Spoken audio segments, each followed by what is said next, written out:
มี FC คนหนึงว่าบอมตาจะถามสาวเวียนเด้อข่อยสิร่วมกับสาวเวียนได้บ่สาวเวียนบ่เคยคุยบ่เพิ่นถามจะบ่เคยคุยบ่คันถ้าเพิ่นขอเป็นเพื่อนเจ้ารับได้บ่รับได้เนาะเป็นจังไดดีใจแฮงบ่น้องดีใจแฮงเนาะคันบ่มีแบบบ่มีอาหารแบบเมื่อแต่หายแล้วบ่ได้กินข้าวเลย อดเลย อดเลย โอ้หลังจากกินแต่หายแล้วก็อดเลยฮอดเฮือนฮอดซ่าน แต่กลางเว้นแล้วก็ โอ้โดย กับการประหยัดใจดีทางไทยคือให้อยู่ดีมีแห้ง อยากมาหาเจ้านี่ไปหาได้บ่ ได้ มาเล่นได้เนาะโอ้พี่น้อง มีเวลาวางให้ น้องบ่นี่เขาป่าบ่ เบา พี่น้อง คันเข้าป่าแบบคันบ่ฮู้โตว่าสุตาวาสิมา เออ มื้อนี้ค่อยบ่ฮู้ว่าเขาเห็นเจ้าลงสตอรี่บางเทื่อก็ว่ายันนำบ่ลงไปบ่ได้ สากใหญ่สากน้อยมีหมดเนาะสากยันสากยาวมีหมดโอ้ยพี่น้อง เวลาสะเบียนต่ำเนี่ยสะเบียนมักซากได้อ่ะ โอ้ใหญ่ก็บ่ใหญ่เนาะสำนี้เนาะพอดีจับ นี่ เขาก็เฮ็ดใหม่ หากะเฮ็ดใหม่นี่บ่โอ้แสดงว่าเจ้ามักของใหม่ ของใหม่เนาะ บ่วิธีบ่นี่ล่ะวิถีชีวิตสาวเวียนเคยตามเขาเด้เป็นจังไดฝนตกแห้ง 2-3 มื้อนี่แหละพายุเป็นจังไดน้องอยู่ไส อยู่เฮือน อยู่เฮือนเป็นจังได รับเลย น้ำมารับเลยเปียกหมดคันบ่ได้ตำข้าวมื้อนี้ตอนแรกก็บ่มีนะเนาะข้าวกินเนาะเพื่อนหากนมาแต่ให้แต่ส่วนแบบบ่ได้นัดกันบ่บำตาก็ไปเป็นหลักติดต่อบ่ได้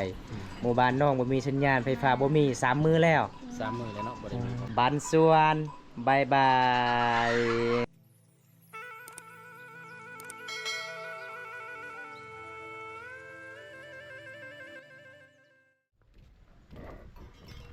ปลาหากนมาแต่ไสนี่ มาแต่สังให้ สักให้จักมือแล้ว ประมาณนั้น3มื้อ 3 มือแล้วโอ้สบายดี FC กันเลย สบายดีอยู่ เป็นยังอันนี้นะ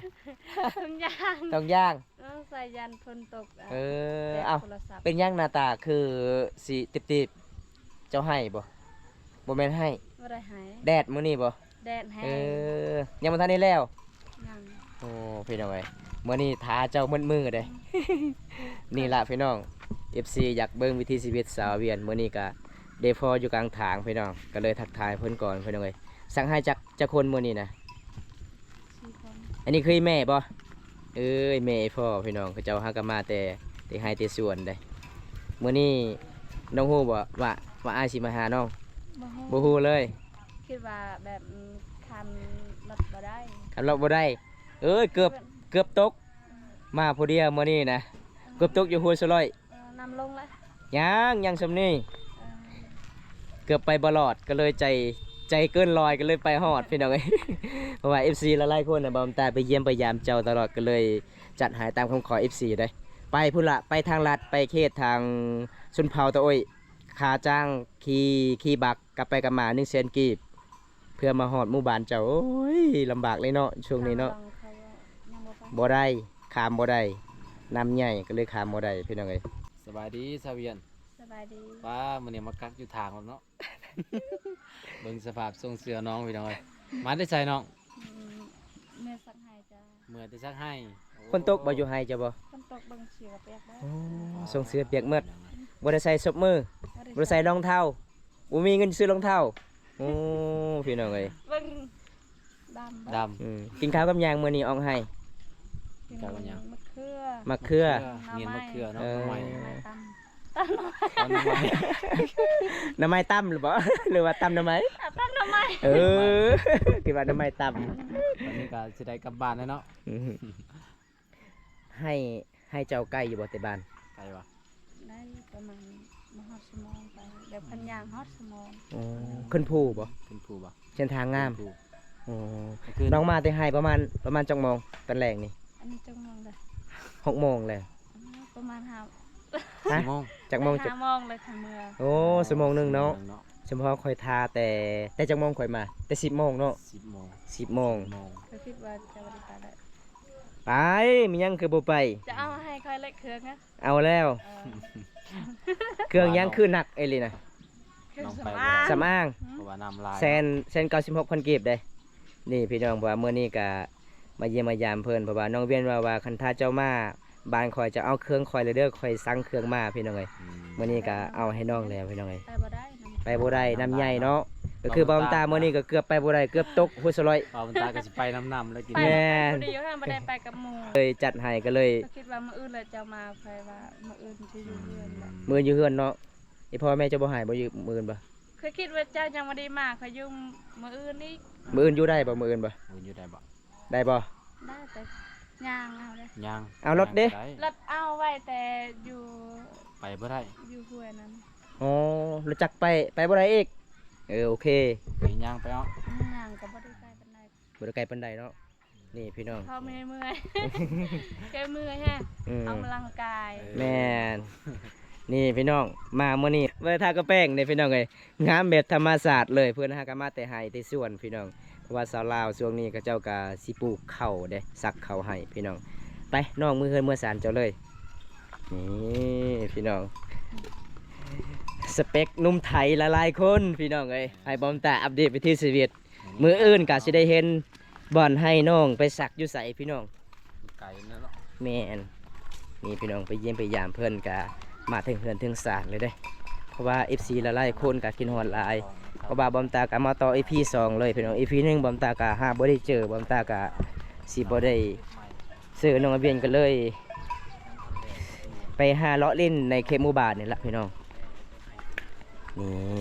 เรือนศาลของเพิ่นกะประมาณส่ำนี้พี่น้องเจ้านึ่งข้าวเลยบ่ซาเบียน ยังยังบ่ทันนึ่งข้าวพี่น้องนี่ก็จะเป็นบ้านของสาวเวียนโอเคทุกคนมื้อนี้บอมตากะมาฮอดเพื่อนของสาวเวียนพี่น้องเอ้ยเพราะว่า EP 2บอมตากะสิได้พอสาวเวียนพี่น้อง EP 1บอมตากะเกือบไปบ่รอดพี่น้องเอ้ยเดินทางมาไกลเด้เพราะว่าข้ามสีข้ามทะเลมื้อนี้พี่น้องเอ้ยมื้อนี้บอมตากะมาเซอร์ไพรส์สาวเวียนสาวเพื่อนสิฮู้หรือบ่พี่น้องเพราะว่ามีผู้ใหญ่ใจดีจากประเทศไทยบอมตามาเซอร์ไพรส์อยู่นี่กะมีหลายแนวพี่น้องมีหยังกะ แต่บอกบ่ได้ พี่น้องจะ บอกบ่ได้เนาะ บอมตาบอกบ่ได้พี่น้องมีหยังไงอยู่นี่พี่น้องจะได้กะไปติดตามสนุกกันพี่น้อง ไป เพื่อนๆสาวเวียนได้พี่น้องเพราะว่าสาวเวียนหากะมาแต่ ให้ว่า สัก แต่ให้ ให้ เนาะ เพิ่นว่าบ่มีอาหารกินพี่น้องเพิ่นกินแต่ตำมะเขือ มะเขือเน้นมะเขือเนาะ แม่นแล้วก็ตำหน่อไม้พี่น้องเพราะว่า FC คนหนึงว่าบอมตาให้เจ้าซื้อมาให้พักสาวเวียนหน่อยเด้อซื้อศีลงัวโลนึงก็เลยมื้อนี้บอมตาบ่บอกเลยสาวเวียนพี่น้องจนได้กะไปรับสนุกกันล่ะพี่น้องสะพายเบ็ดหลักๆเลยพี่น้องไป ไป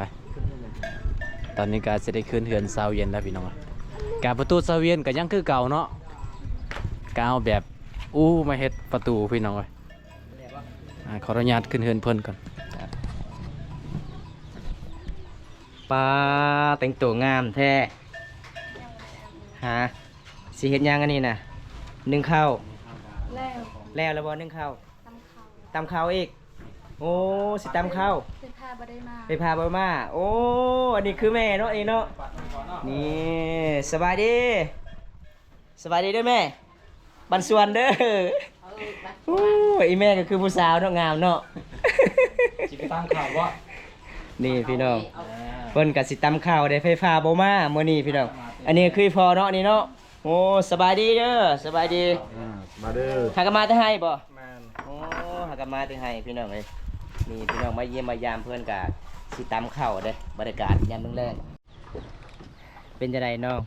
เมื่อยบ่ เมื่อย จากมือแล้วน้องไปซักข้าวให้ แต่เพิ่นตกหากับมื้อนี้เลย หากนมื้อนี้บ่โอ้พี่น้องเอ้ยเป็นจังไดได้ยิน FC เว้าว่าเจ้าเมื่อยหลายออกให้บ่มีอาหารกินแม่นบ่อยากกินหยัง กินยังมื้อนี้ ฮะ ยังก็ได้ อยากกินหยังก็ได้ กินยังก็ได้ บ่อยากกินบ่สินงัวบ่ อยากกินชิ้นงัว อยากกินสินงัว มื้อนี้ก็กินมะเขือตำ โอ้พี่น้องเอ้ยเพราะว่าแต่ละเทื่อออกให้บ่ได้กินอาหารเลยเนาะ บ่ได้กินอาหาร อ๋อ กินแต่ข้าวกินแต่แจ่วกันแล้ว โอ้ เก็บแต่ข้าว พี่น้องอันมื้อนี้มีผู้ใหญ่ใจดีฝากมานี่เด้อน้องฮู้บ่บ่ฮู้เลย โอ้โหเลยเนาะเซอร์ไพรส์อีกแล้วเซอร์ไพรส์อีกแล้ว น้ำให เนาะ ญ่เฮ้คิดว่าไปบ่ได้เลยแล้วทางไปว่าเราบุญตาไปแล้วบ่น้องเพราะว่าย่างยันเขาข้ามบ่ได้ แม่นบอมตาเกือบไปบ่รอดไอ้มื้อนี้เด้จะเบิ่งรถคลิป EP 1บอมตาอะลงมื้อหน้าเด้อเกือบโตนนำฮู้สลอยเพราะว่าบอมตาเป็นตาย่านแห้งไปผู้เดียวบ่ได้พอคนเลยมื้อนี้คันใจบ่ถึง100บ่ฮอดหมู่บ้านเจ้าเด้เพราะว่าจัดให้ตามคำขอ FC อันนี้ก็จะเป็น เครื่องผู้ใหญ่ใจดีผากมาเด้อ แม่นมี เอา แน่ มียังแน่อยู่นี่ เพราะว่าอันนี้ก็คือคุแบบมือนั่นผู้ใหญ่ใจดีเห็นเจ้าไปตัก นาได้เยอะมั้งจ้ะ ไปตักน้ำ ไปตักน้ำบ่มีคุเนาะ เดิม ก็เลยผู้ใหญ่ใจดีกะเป็นห่วงเจ้าหลาย ก็เลยซื้อคู่มาให้เนาะ แม่น คู่หง บัวมันเจาะเจอ อ้าวมียังมักแตง มักแตง เองมักเล่น เออมียังอีกมื้อนี้นะ มีผักพร้อมเอาไป มียังอันนี้นะกระแลมบ่ กะเลย มียังเพี้ยวะ เพี้ย เพื่อ เออ เพียงว่า เออกระปุน ปุนโอ้หลากหลายเลยเนาะ แม่น ผักเอาไปปลูกอยู่ มียังนี่นะ ให้ พัก เออ บัว ผักบัว อยู่ให้น้องก็มีวะ บะหมี่ บ่มี โอ้ อันนี้ก็ผักสำหรับ อันนี้ กินกับแจ่วเนาะ กินงัว ซีนงัวเออพี่น้องเอาอันนี้เด้มันยังอันนี้นะกระติกบ่คุโอ้สิได้คุตักน้ำเลยเนาะเมื่อนั้นบ่าวตาเห็นเจ้าบ่มีคุตักน้ำเพราะว่าผู้ใหญ่ใจดีก็เป็นห่วงเจ้าหลายบ่มีคุตักน้ำพี่น้องก็เลยมื้อนี้บ่าวตาก็มามอบในมือน้องๆแลพี่น้องเอ้ย แม่ ก็ดีใจบ่น้อง ดีใจบ่ ดีใจจักเปอร์เซ็นต์ 100%บ่นี่พี่น้องน้องว่าดีใจ 100% มื้อนั้นก็ลอยมื้อนี้ข้อพันได้บ่ ได้ เป็นจังใดน้องได้สำนี้ก็ดีใจหลายบ่ ใจหลายเนาะ ดีใจหลายเนาะ เล่นหายังบึกเท่าใด โอ้ ดีใจเนาะ ดีใจจักเปอร์เซ็นต์ 1,000,000 ล้านเปอร์เซ็นต์เลย เอาบ่าววงจับให้แน่คันท้าล้านเปอร์เซ็นต์บ่าวตายังมีอีกเซอร์ไพรส์ให้เจ้าคันเจ้าเว้าแต่100%ข่อยสิบ่มีแล้วสิไปให้เจ้า นี่พี่ บ่ น้อ ว ง งคอพันแต่ว่ามื้อนี้ฮอดล้านแล้ว เพราะว่าสาวเวียนดอว่า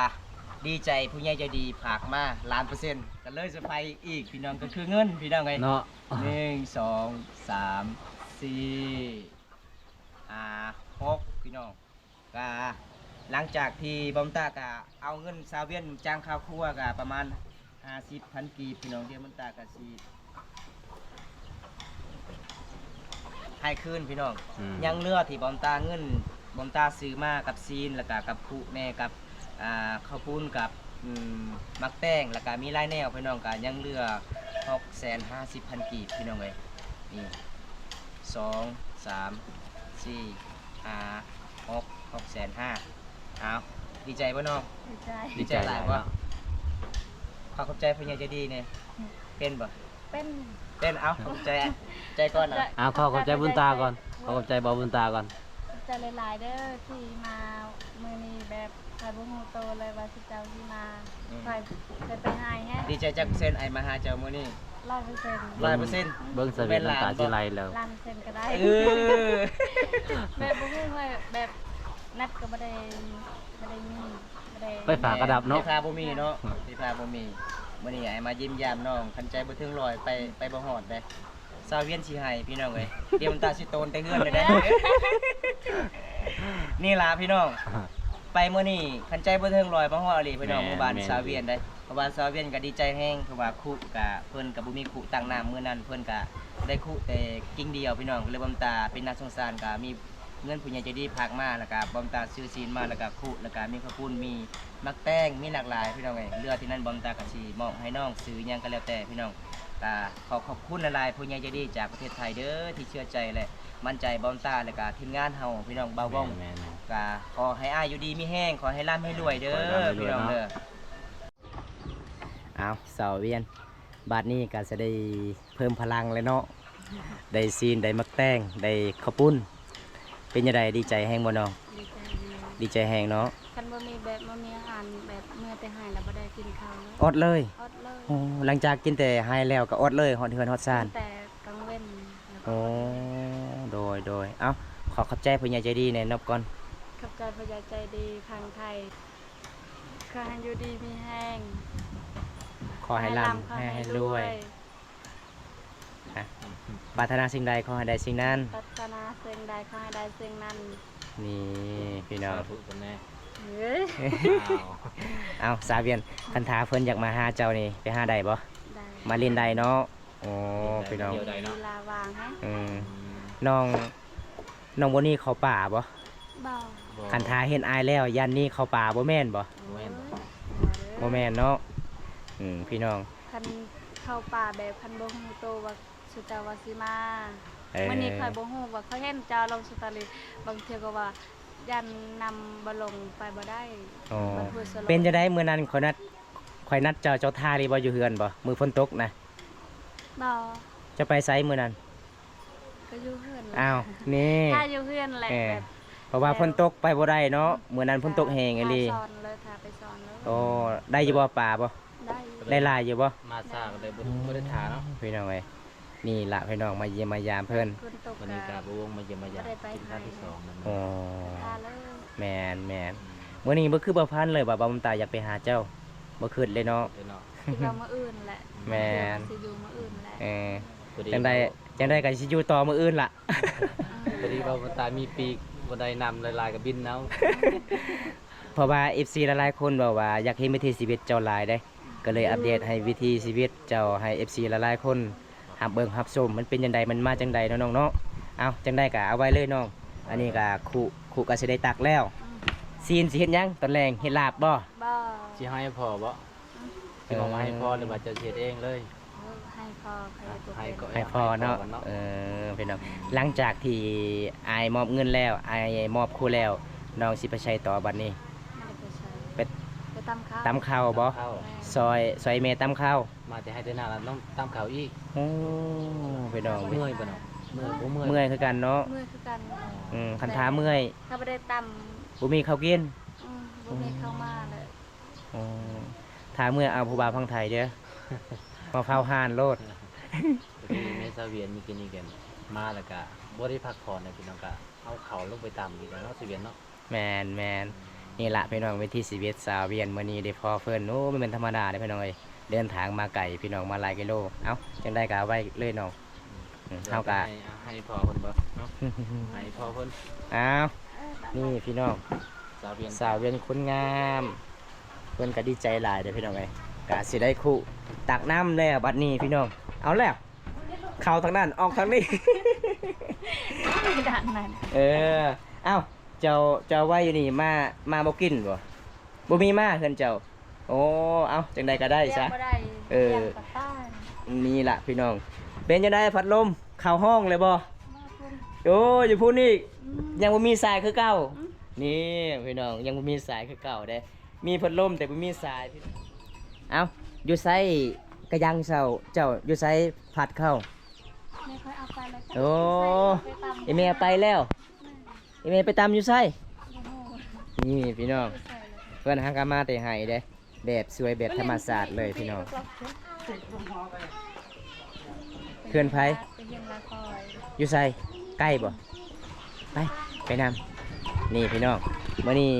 สิพาอัปเดตวิถีชีวิตสาวเวียนเป็ดตำข้าวสวยอีแม่เพราะว่าปกติเพื่อนก็อยากมาแต่แรกๆพี่น้อง บ่เคยตำนะ ฮะ บ่เคยตำ เบิ่งอ๋อฟังหมดเลย ฮะก็บ่เคยหมู่บ้านนี่แหละเคยตำ ปกติก็ซีเอาเนาะเพราะว่าไฟฟ้าบ่มาบ่เนาะก็เลยจำเป็นตำเนาะคำบ่ตำก็บ่มีข้าวสิเอามาตอนแรงเนาะนี่พี่น้อง ตำจังหวะก็มากทั้งคืน โอ้แม่นพี่น้องเอ้ยนี่ล่ะพี่น้องสาวเวียนคนสวยประจำหมู่บ้านของชนเผ่า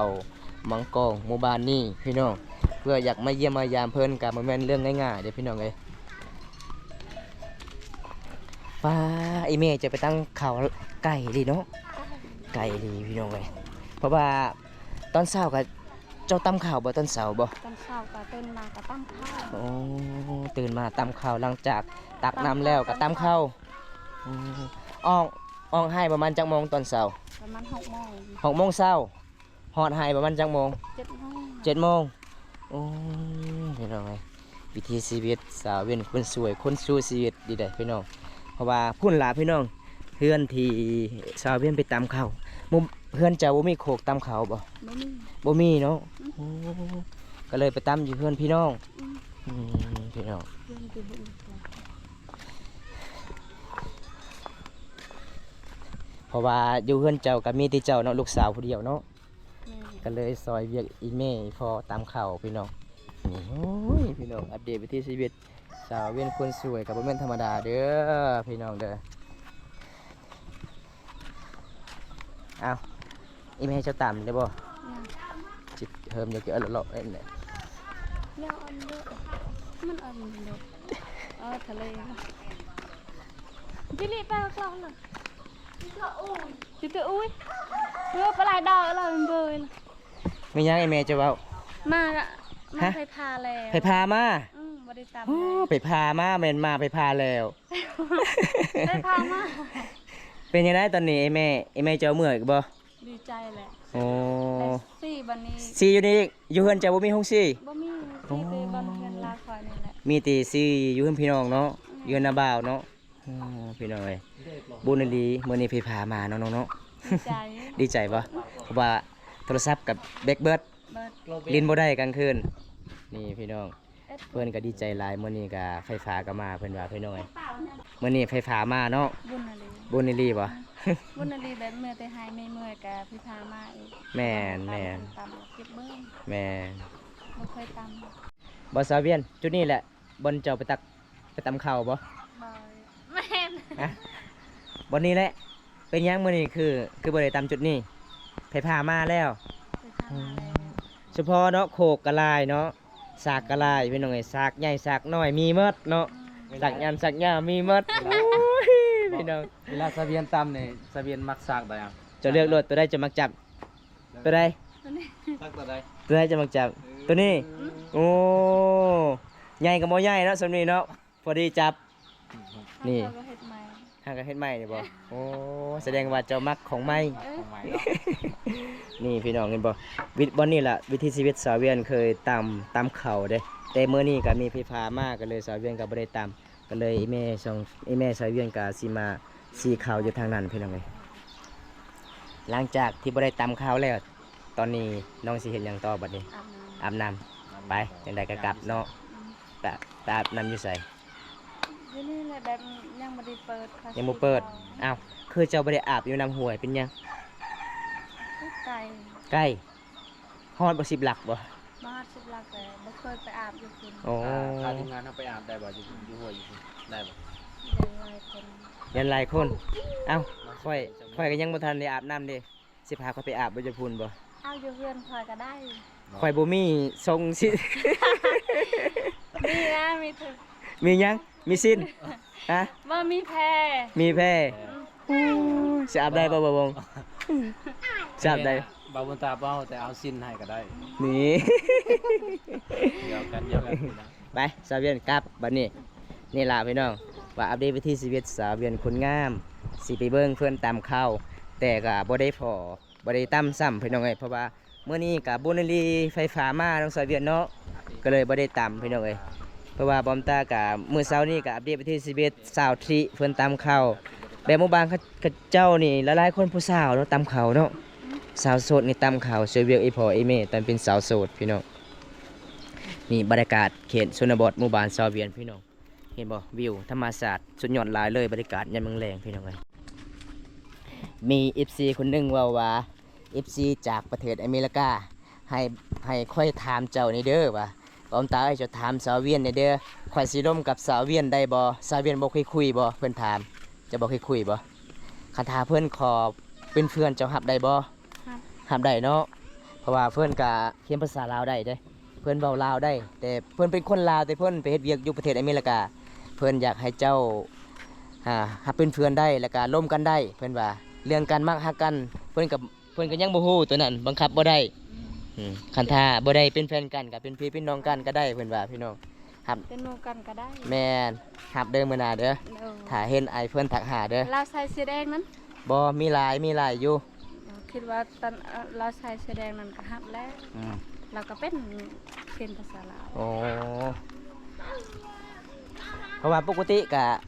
เจ้าไปเล่นกลางคืนประมาณจักโมงเนาะจะไปเล่นโทรศัพท์บ่มีสัญญาณ 7 โมง 7 โมง กินข้าวแล้วอาบน้ำแล้วก็ทาหน้าแล้วก็ไปเรียนโทรศัพ โอ้ ท์เลย เพราะว่าหลังจากที่น้องเห็นหลายๆคนขอเป็นเพื่อนน้องฮับมันเลยบ่ ทำหมดเลย โอ้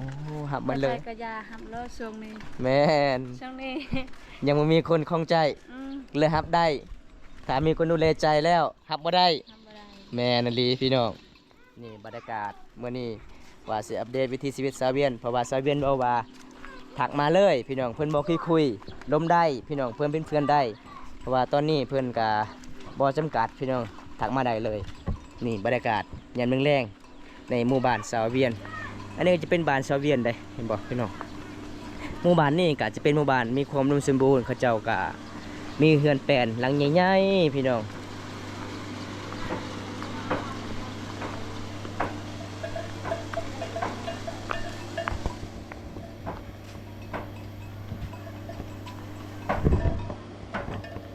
สิอาบน้ำอยู่ไสบัดนี้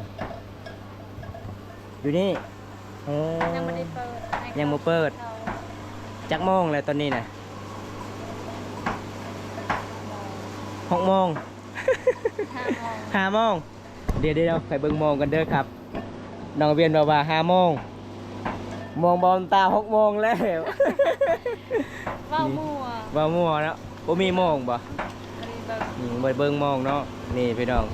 งามแบบธรรมศาสตร์เด้อสาวลาวหมู่บ้านนี่คณะบ่ได้ทากระแป้งหากะมาที่ให้นี่พี่น้องเอ้ยเพราะว่า FC หลายๆคนบอกว่าเจ้าคือคนไทยเลยเขาว่าแม่นบ่ น้องก็บ่ฮู้คือกันเนาะ คือกันแบบแต่เกินมาก็อยู่ อยู่แบบบ้าน บ้าน ๆอืม ๆบ้านเพิ่น แม่นมื้อเช้านี่ก็กินแต่มะเขือกับหน่อไม้บ่ได้กินอาหารเลยอู้พี่น้องเอ้ยน้องก็ตีเอาบ่เวลาซักข้าวให้น้องตีหรือว่าซักตีพี่น้องนี่อัปเดตที่ชีวิตสาวเป็นคนสู้ตอนนี้บรรยากาศยามแรงๆน้องก็สิอาบน้ำเนาะ ได้ไม่ได้จูกินต้องเละไม่ได้ จะเว้าหยังสาวเวียนภาษาเจ้า ใครให้หมด ฮะหมู่เจ้าเป็นหยัง น้องพาย น้องชาย น้องสาว จะว่านี่ใด ใครให้เราเอาเข้า ไปส่งบ่ได้แม่สีข้าว แม่ อืม พามาเลย แม่นพี่น้อง เพราะว่าคันบ่ได้ตามข้าวมื้อนี้ตอนแรงก็บ่มีนะเนาะข้าวกินเนาะก็เลยตามบรรยากาศในมื้อแรงพี่น้องตอนแรงน้องสิอาบน้ำบ่พี่น้องมื้อนี้ก็อัปเดตวิถีชีวิตสาวเวียนพี่น้องเอ้ยเพื่อนทางการมาแต่ให้แต่ส่วนแบบบ่ได้นัดกันบ่บำตาก็ไปเป็นหลักติดต่อบ่ได้